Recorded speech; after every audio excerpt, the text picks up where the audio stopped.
ሰላም ጋይስ ኢትዮጵያውያን ቁርጣችሁን ይወቁ። ቁርጣችሁን ይወቁ። ፍትህ የሚባል ነገር ኢትዮጵያ ላይ የለም። ፍትህ ተሽጧል።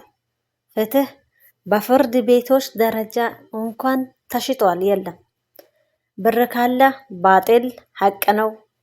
ብር ካለ ሐቅም ባጢል ነው። ኦኬ ቢያኔ እንኳን በግልባጭ እየተሸጠ ነው። ሰላም አለይኩም ወራህመቱላሂ ወበረካቱ። ውድና የተከበራችሁ የኢሙ ቻናል ተከታታዮች በሙሉ እንዴት ናችሁ? ሰላም ናችሁ? በያላችሁበት ዓለም ዳርቻ ሰላማችሁ ይብዛ። ዛሬ አንድ ታሪክ ልንገራችሁ። ባለፈው ሰሞን አንድ ባል ሰውዬ ሁለት ሚስቶች አሉት። እነዚህ ሁለት ሚስቶች ላይ ልጆች አሉት። አንደኛዋ ላይም ወደ 6 ልጆች አሉት። አንደኛዋ ላይም እንደዛው ወደ 6 ልጆች አሉት ማለት ነው። የመጀመሪያዋ ሚስቱ የተወሰነ መሬት በራሷ ካርን ያደርጋለች። በራሷ ካርን ተደርጎላታል። ተቅሪበን 1 ሄክታር መሬት ቢሆን ማለት ነው። ከዛ ለሁለተኛ ሚስቱ ደግሞ 2 ጥማድ መሬት ብቻ ይሰጣታል። ሌላው ሁሉም በመጀመሪያ ሚስቱ እጅ ነው የሚኖረው። በራሱና በመጀመሪያ ሚስቱ እጅ ይኖራል። በኋላ ላይ ሁለተኛ ሚስት የንብረት ክፍያ ስትጠይቅ እችኛዋ ሴትዮ ማስጣት እምቢ ትላለች። ይሄን ንብረት ማለት ነው አይወጣም ከኔ እጅ ባይናት። ከዛ ወደ ህግ ይሄዳሉ፣ ወደ ፍርድ ቤት። ነገሩ ወደ ፍርድ ቤት ያመራል። ወደ ፍርድ ቤት ካመራ በኋላ የተለያዩ ውሳኔዎች፣ የተለያዩ መረጃዎች በሰነድና በሰው ማስረጃ ከቀረበ በኋላ መረጃና ማስረጃዎችን ካሰሙ በኋላ እያሰሙ ነገሩ አጠር አድርጌ ነው የሚነግራችሁ። ነገሩ በዚህ መልኩ ክርክር ይጀመራል ማለት ነው። በዚህ መልኩ ክርክር ተጀምሮ ክርክር እየተደረገ እያለ በዛ መሃል እነዚህ ሰዎች ንብረት ይታገዳል። ንብረት በቀበሌ እጅ ይደረግና ቀበሌ ለነዚህ ልጆች ሰዎች ንብረቱን ያካፍል፣ የሚገባቸውን ያካፍል፣ ያለ ንብረቱን በቀበሌ እጅ ይቀመጥ የሚል ነገር ውሳኔ ያስተላልፋል። ማን? ፍርድ ቤቱ ማለት ነው። ይሄን ካስተላለፈ በኋላ ቀበሌ ይሄንን ንብረት እገዳ አምጥቶ ሰጥቷቸው ይሄን ንብረት እያስተናገደ ባለበት ላይ የህግ ጥሰትን ይፈጽማሉ። ህግ ያገደውን ንብረት በራሳቸው ጊዜ የመውሰድና የመጠቀም ነገር እያደረጉ የህግ ጥሰትን እየፈጠሩ ከዛ ህግ በመጣስ እንደገና ክስ ይመሰረትባቸዋል ማለት ነው። ህግ በመጣስ እንደገና ክስ ሲመሰረትባቸው እነሱ በአንድ በኩል እየሄዱ በብር ይዘጉታል። ብር ይሰጡና በህግ ጥሰት መረጃ አምጡ፣ አሰሙ። ህጉን ሲጥሱ የነበሩት መረጃ አሰሙን ይላሉ። መረጃ ይባላል፣ መረጃ ይሰጣል። ከዛ መረጃ ከቀረበ በኋላ ኦኬ ብለው ለሌላ ቀጠሮ እንደገና መረጃ ከሰሙ በኋላ ውሳኔ ለማውጣት ለሌላ ቀጠሮ ያስተላልፋሉ ማለት ነው። ለሌላ ቀን ቀጠሮ ከያዙ በኋላ ያ ቀን ቀጠሮ ደርሶ ይሄ ሰው ሁሉም ቀርቦ ይሄ መረጃው የተሰማው ይሄንን ነገር ስህተትና ጥፋተኛ በመሆናቸው የራሱ የሆነ የህግ ጥሰት ቅጣቶችን የእስርና የብር ቅጣቶችን ውሳኔ ካስተላለፉ በኋላ አሁንም ውሳኔ ለመስማት ውሳኔውን አሰምተው ማለት ነው እንደገና ሌላ ቀጠሮ ይዟሉ። ያ ቀጠሮ ለምንድን ነው ያስፈለገው? በመሃል ነገሮችን አየር ለመቀበል ነው ማለት ነው። ከዛ በኋላ ይሄ ውሳኔ ከተላለፈ በኋላ እነዚህ ሰዎች አሁንም በውስጥ መስመር ይሄዱና ብር ይሰጣሉ። በውስጥ መስመር ሄደው ብር ከሰጡ በኋላ እንደገና አሁንም መረጃው በቂ አይደለም፣ በቂ መረጃ ካላችሁ አቅርቡ ይላሉ። ከእንደገና ማለት ነው ተሰምቶ ውሳኔ ተሰጥቶበት በተነሳ ጉዳይ ላይ ማለት ነው። እንደገና ይሄን ብለው ይቀይራሉ። ይሄን ብለው ሲቀይሩ እንደገና አሁንም እስከ 5 መረጃ መልሶ አሁንም ይሄ ሰው ያቀርባል። ለ3 እና ለ4 ዙር መረጃ ካሰሙ በኋላ ጋይስ የት ሀገር ነው በአንድ ፍርድ ቤት ለአንድ ጉዳይ ላይ 3 እና 4 መረጃ የሚጠየቀው?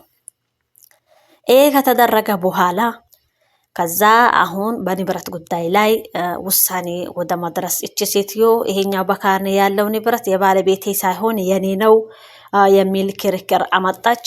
በዚህ እየተከራከረች ይሄኛው ንብረት የሷ እንዳልሆነና ይሄኛው መሬት የባለቤቷ እንደሆነ በባለቤቷ ንብረት ላይ ካርኔ አውጥታ እንደተቀመጠች ነገሮች በሙሉ በመረጃና በማስረጃ ከተሰሙ በኋላ አሁንም እንደገና በንብረት ጉዳይ ለውሳኔ ይቀጠራል። ለውሳኔ ሲቀጠር መረጃ አሰምተዋሉ። ለውሳኔ ሲቀጠር ከዛ በኋላ ምን ይደረግላቸዋል? አሁንም ትንሽ አሪቀው ለውሳኔ ይቀጥራሉ።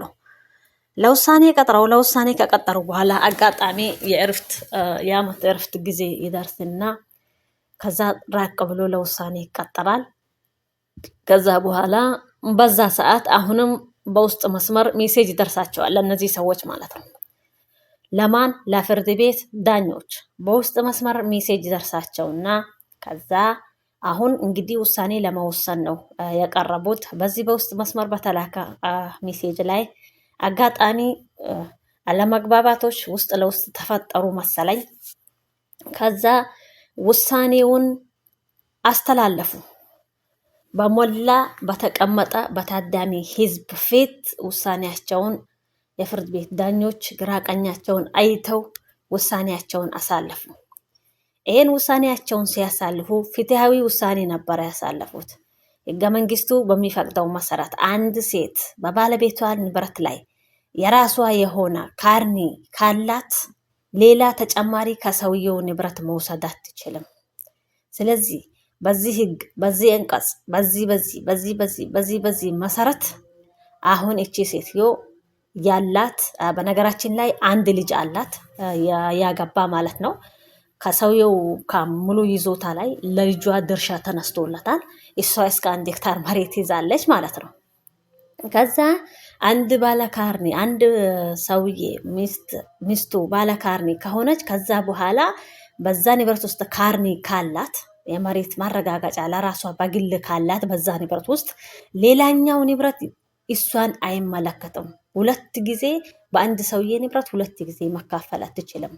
በዚህ ህግ በዚህ አንቀጽ መሰረት ብሎ ውሳኔያቸውን አስተላልፈው ከጨረሱ በኋላ ውሳኔውን ሁሉም አካል ተቀብሎ ቀሪው ንብረት እሱና ሰውየውና ሁለተኛ ሚስቱ እንዲካፈሉ ያሉ ሌሎች ንብረቶችም በእንደዛ አይነት መልኩ በዛችኛው ይሄ እንዳይነካ ይሄንን ሴትዮዋና ሰውየው ይካፈሉ የሚለው ነገር ውሳኔው ፍትሃዊ ውሳኔ ተወሰነ ማለት ነው።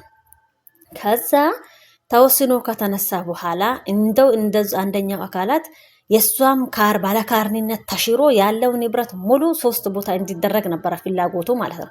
ግን መጀመሪያ ባለካርኒ ስለሆነች 2 ጊዜ አንድ ሴት በአንድ ሰው ንብረት ላይ በአንድ ባለቤቷ ንብረት ላይ 2 ጊዜ መካፈል አትችልም የሚለውን ህግ ተጠቅመው አይሆንም አሉ።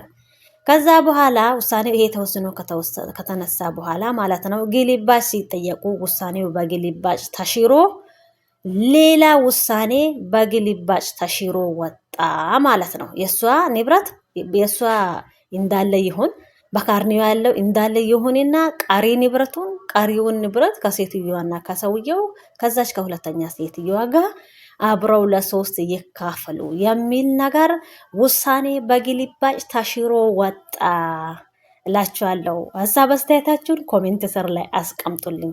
ኢትዮጵያ ላይ ፍትህ እዚህ ደርሷል። ውሳኔ በግልባጭ እየተሸጠ ነው እላችኋለሁ ውዶቼ። ሰላማችሁ ይብዛ በያላችሁበት። ሰላም ሁኑልኝ። ቻናሉን ላይክ ሳብስክራይብ በማድረግ ቤተሰብ ያልሆናችሁ ቤተሰብ ሁኑ። በያላችሁበት ሰላማችሁ ብዝት ይበል። ወሰላሙ አለይኩም ወራህመቱላሂ ወበረካቱሁ።